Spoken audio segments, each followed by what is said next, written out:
Hello.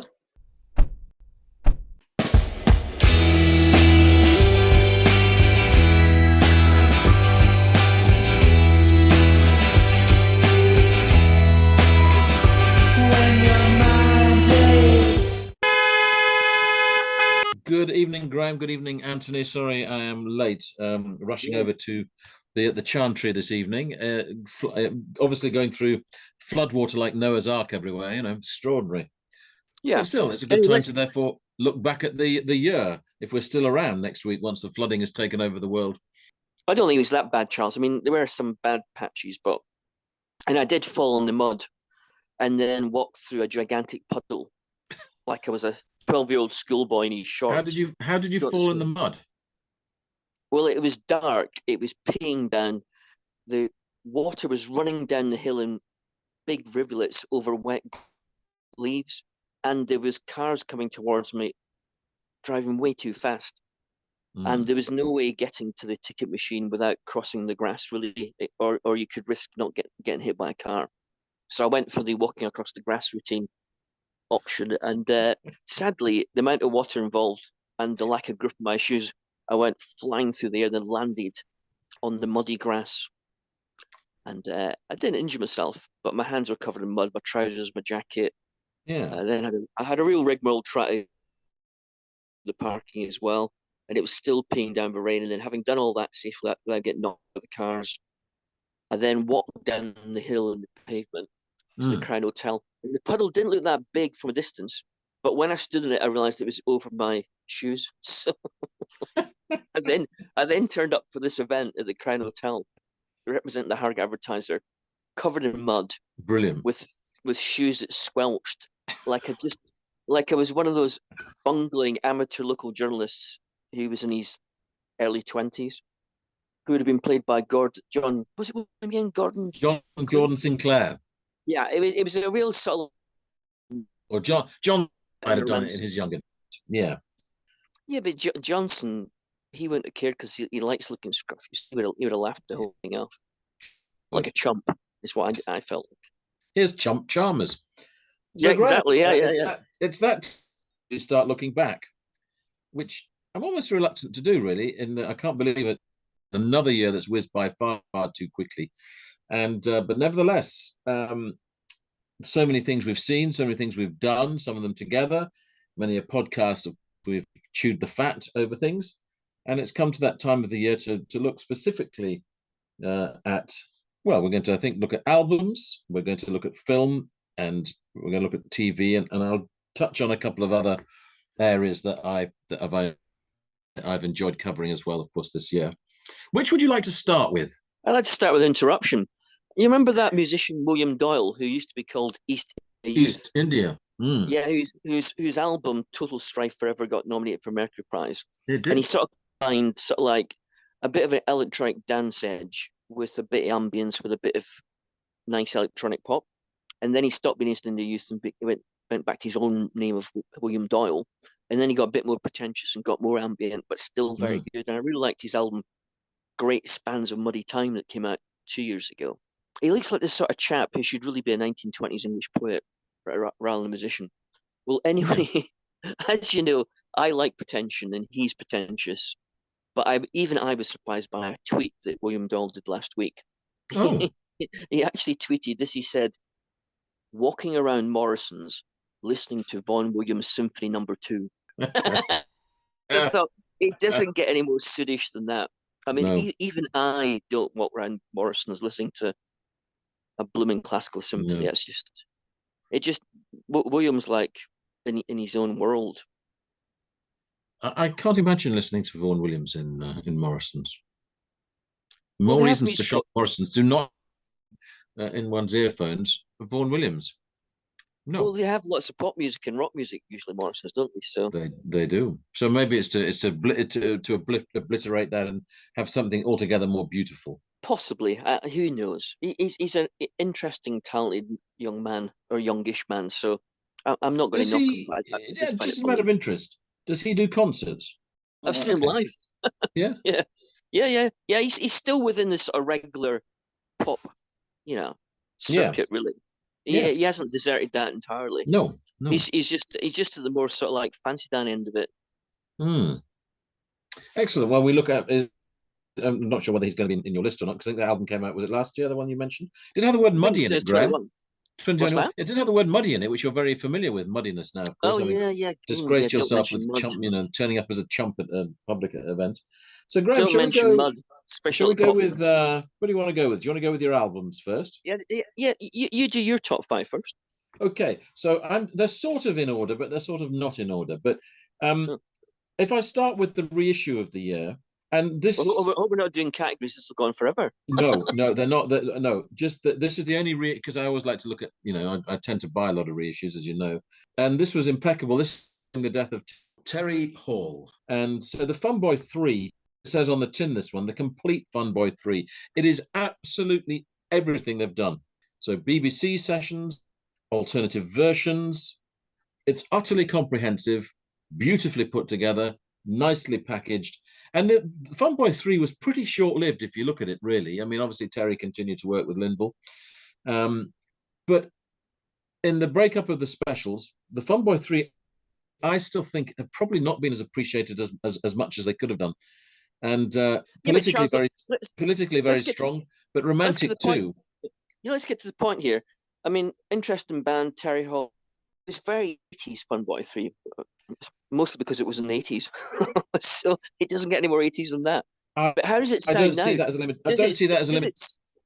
Yeah, does I it don't see sound that as a like limitation. a bit I dated? really don't see that as a limitation, because yeah, but does it sound better than then, or does it sound the same as then? How does it sound? It does sound of its period, but actually the within that the lyrics sustain, because lyrics of romance and lyrics of damned romance and lyrics of politics continue to have power, and so.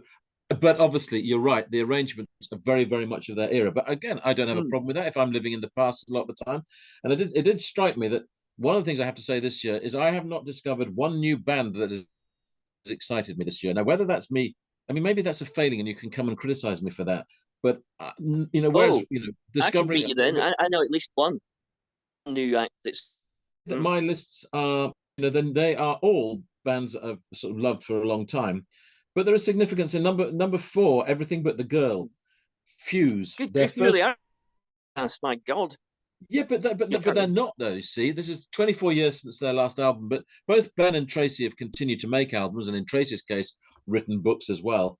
And this, her voice is a thing of rare beauty, as we know, and it's probably nudging more towards what they became. So the interest in the electronic side of it, the dance hall side of it, but so tuned just for the hell of it.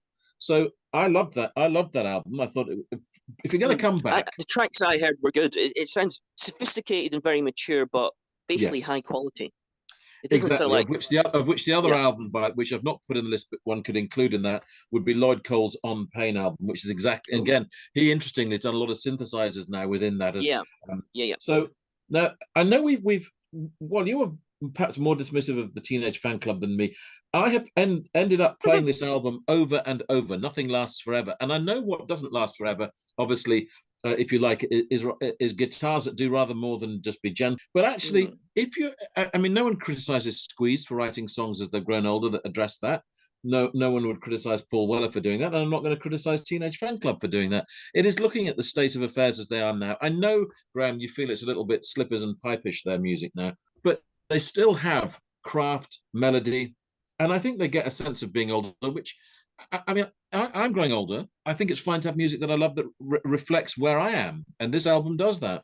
Too much craft, not enough inspiration. But yeah, I take your argument there. Yeah. Now, number 2, Slowdive, who of course came back after a long hiatus, and they've now made their second album since that comeback.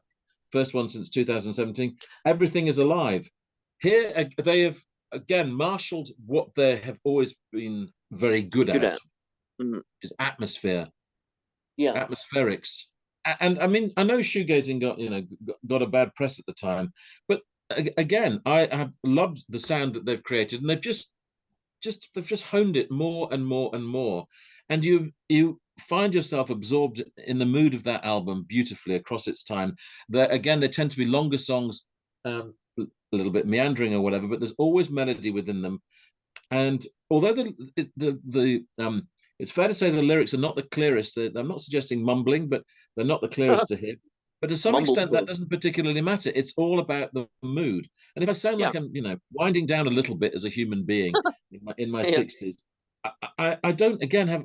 I mean, it is alive. I mean, it's not the greatest pulse has ever been, but I think Slowdive. First of all, they absolutely justified coming back, and that doesn't always happen. The first comeback album I absolutely loved, but this is perhaps a more one. So I was delighted. And my number one album, and this might just seem perverse, really, because he is the most contrary of musicians, is Kevin Rowland. But I have to say, I've always loved Dexys, and I know Marmite. I get that Kevin's Marmite, but I loved what he did with this album. Again, if I'm going with a theme tonight, I think it's probably where one is.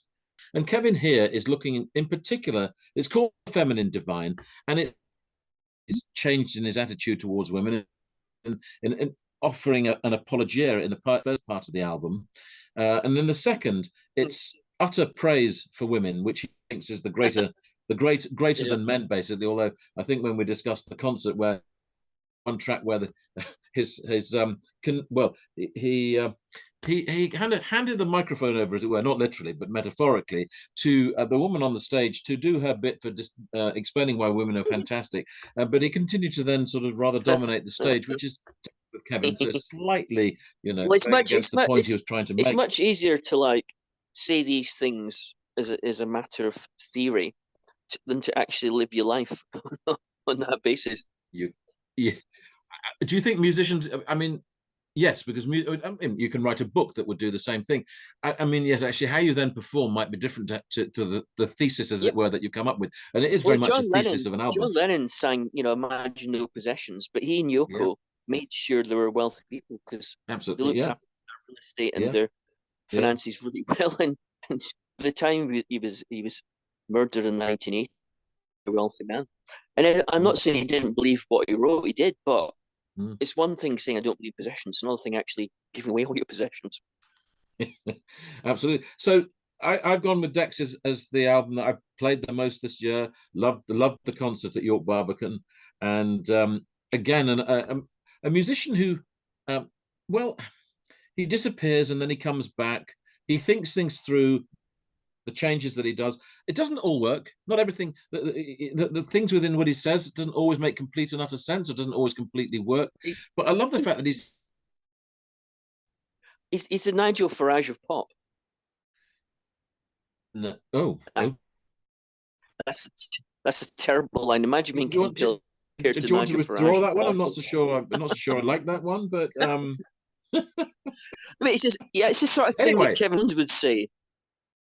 it is. So the Feminine and by Dex is album that I have still comes up with tunes that special earworms. Is it earworms? That's a good top five, Charles.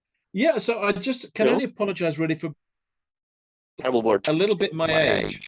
I did think you could do I like have lots to. of box sets by guys from the 1960s. So I think it's a good top five, high quality. Right. I'd love to hear yours, Graham, and I'm hoping that maybe newer acts than I've come up with might feel more than I've done. Maybe a bit. There's quite a few acts I rejected that have been popular this year. So a lot of the other polls of best albums of the year Inside the Old Year Dying. And it is obviously a work of art because PG Harvey is a proper artist.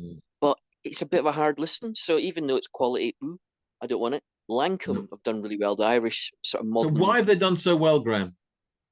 But, number one in either Mojo or Uncut. Yeah, well, I've only heard 2 or 3 tracks from False Lankum, but as usual with Lankum, again, it's like hard work. A bit like Richard Dawson is. Very hard work. Artists in acts who are hard work because they're interesting and offbeat and different. That's perfectly fine. But if you don't get pleasure from listening to the album, so I've rejected Seven Psalms. I played it again, desperately trying to like it, and I admire the ambition, I admire the tone of it, and the feeling of it, and the spirit and the idea of it. But it's basically one tune, which isn't a classic tune, played over and over again.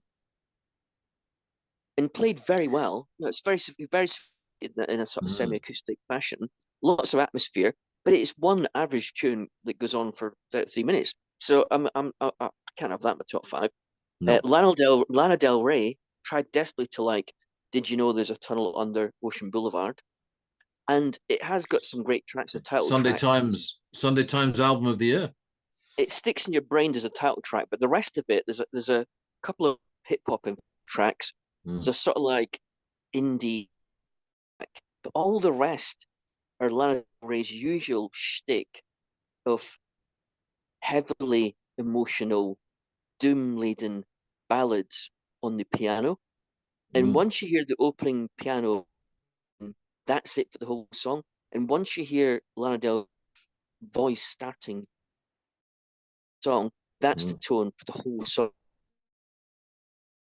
What do the lyrics mean? I know there's a mix of utter and a mix of playing with things and playing with ideas. So I can tell that she's something interesting.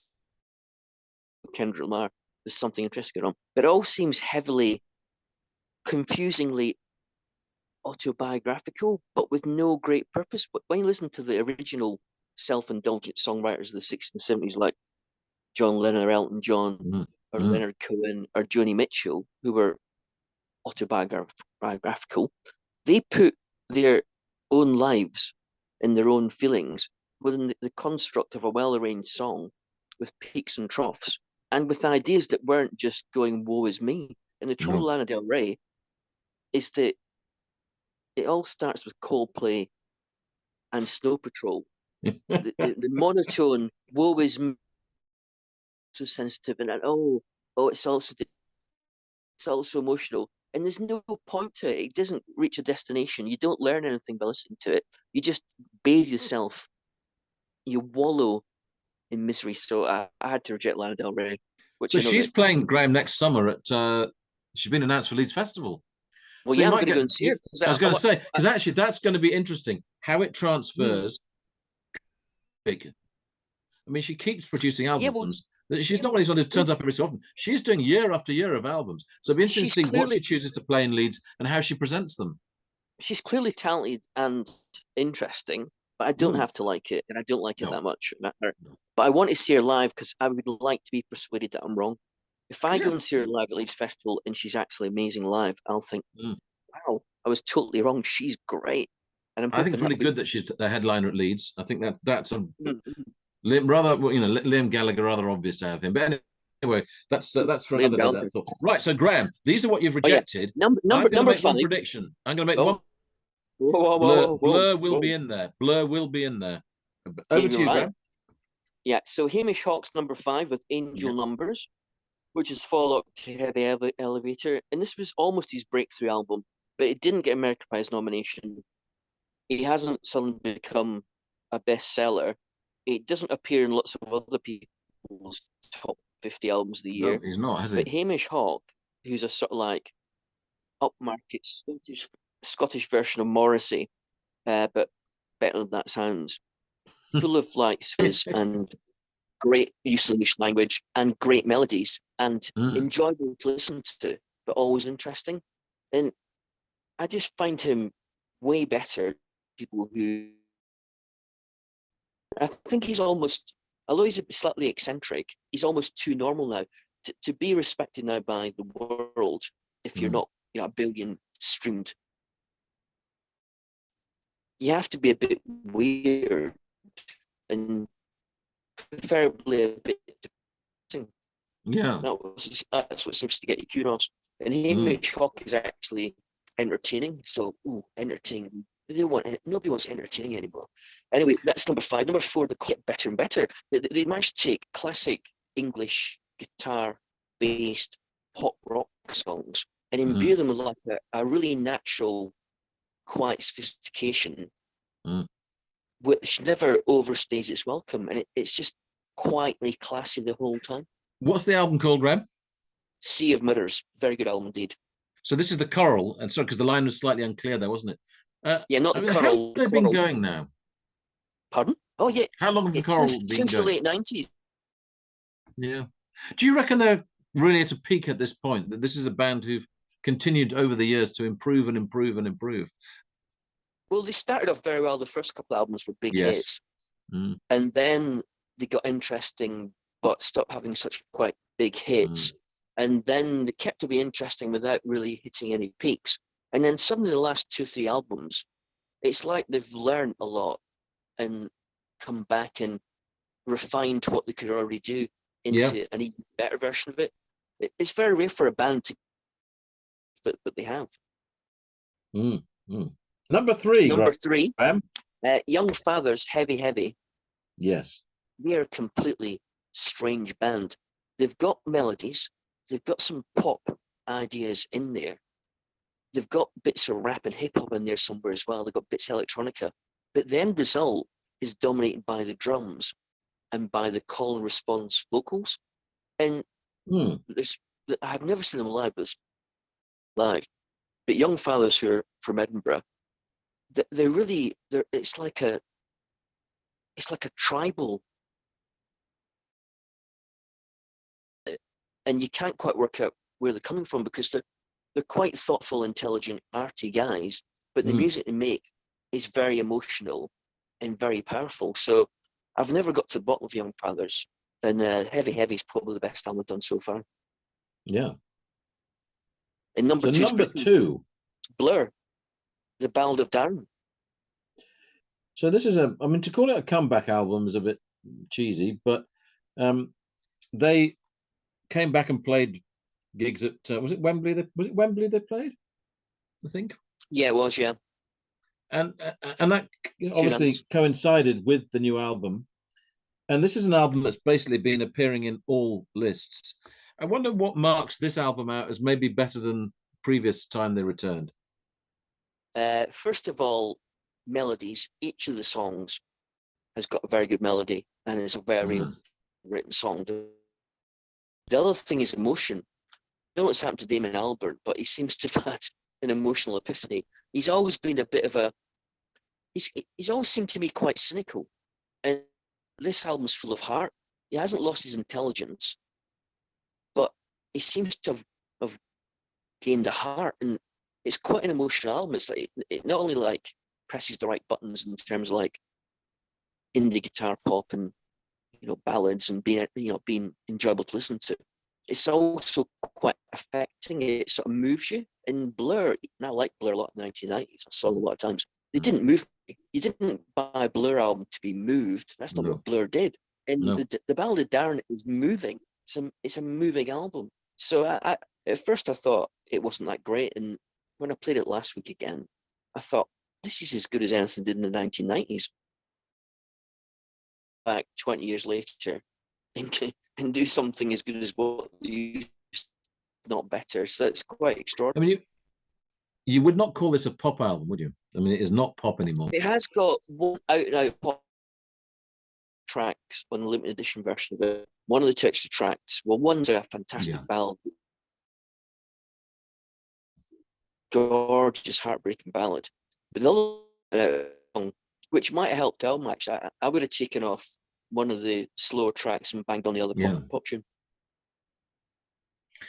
So that's number 2, and I thought that would be in your list. And number 1, Graham, number 1. I'm doing this to be perverse a little bit. So the Brewer brothers, Peter and David from Field Music, they both did 2 solo projects this year. And by solo, that still means the other Brewers brothers involved somewhere along the line. They never did anything entirely separate. Daylight Saving Records. And David Brewis did a very interesting album called The Soft Struggles, which was very ambitious. It was basically mixing a bit of Astral Weeks by Van Morrison meets Nick Drake meets Brazilian 60s bossa nova with a semi-orchestral acoustic feel. And it could easily have been, a disaster, because that's an ambitious thing to try and pull off. And lo and behold, the songwriting is so good, the arrangements are so good. And even though David Bruce certainly can't sing as well as Van Morrison, he's very sensibly kept his singing within the tone of each song and kept it inside the song. He hasn't pushed it beyond the limitations. And so it's an absolutely lovely album. And Peter Brewis' album, Blow Dry Colossus, it's a crazy meditation on the past. based on 70s and 80s musical influences, and it sort of mixes a bit of Yellow Magic Orchestra, a bit 80s, bit of 80s glossy pop, jazz funk, a bit of the stuff that Eno and David Bowie did together in the 70s, a little bit of classical music, a little bit of hip hop, and it's almost entirely instrumental. And it's like one of those crazy ideas that you have in the pub and they never get around to doing. And again, like Peter Bruce has done this album, and it's a mad album, and it could easily have been just rubbish or completely frivolous and silly. But I think it's actually a really good album musically, and there's so much depth in it, so much richness that you can play it a million times. And you could argue that Peter Bruce and David Bruce, those that have done well in the best, but I would argue that I think those films, if they were done by or Lank, Paul Simon, would be had. So I'm putting them there because they deserve to be there. And am I right in thinking that neither of us has gone for a single Mercury Music Prize nominated album? I don't think so. No. But if you look at the Rough Trade shops, best of the year list done by their individual, which are always interesting. There's a couple of shops where they pick albums that you and me would have heard of, where they pick albums that you've never heard of, in which you can guarantee, although not without merit and probably interesting in some ways, aren't actually that good. Because I think the holier than thou syndrome that all music critics always have, which you and me, despite how great we are, have as well. But we know so much that we can rise above it. That's the way I look at it. But of course. The Rough Trade shops people, oh my, find the most obscure album better than everybody else. And I've never liked that. I mean, I tend to look at, I used to look at what Time Out used to choose. I have always read with interest what Rough Trade has chosen. Of the monthly magazines or indeed websites, any in particular that you look at looks like we're only going to do albums this week? That's fine. We that's not a problem. But are there any that you take more interest in than any others when they do their retrospective of the year? Well, like all good journalists, you never trust another journalist. So correct. I don't even trust you, Graham. When I used to get the Enemy in Sounds every week for a long time, I used to look forward to buying it every single week. It was great. Even then, I didn't trust most reviewers' opinions. No. There's only one or two people I'd actually trust in general. And nowadays, I don't trust any of them. There's virtually no... There's a lot of well-written articles happening in the music sphere, in the digital world. But opinions that I trust, hardly any. So, for example, the lead singer of Fontaines DC, Grind,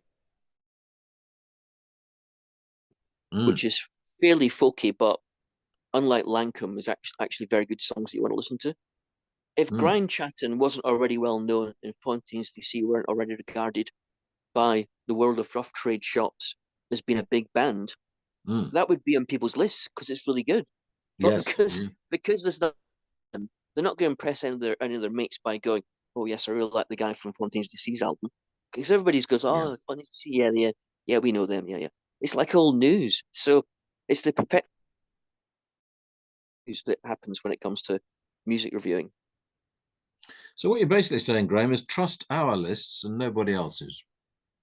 Yeah, but our lists are based on what we listen to. And the problem is that, I haven't got time to listen to 200 new albums a year. So no.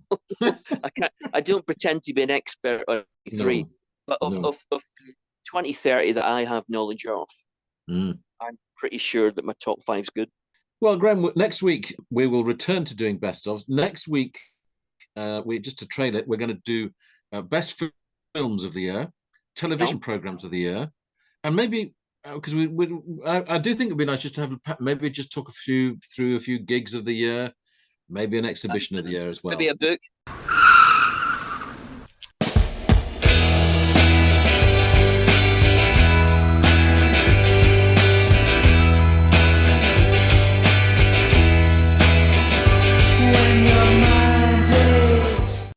listening to the podcast Two Big Egos in a Small Car. Your hosts were Graham Chalmers and Charles Hutchinson. This was a Baltic sub production.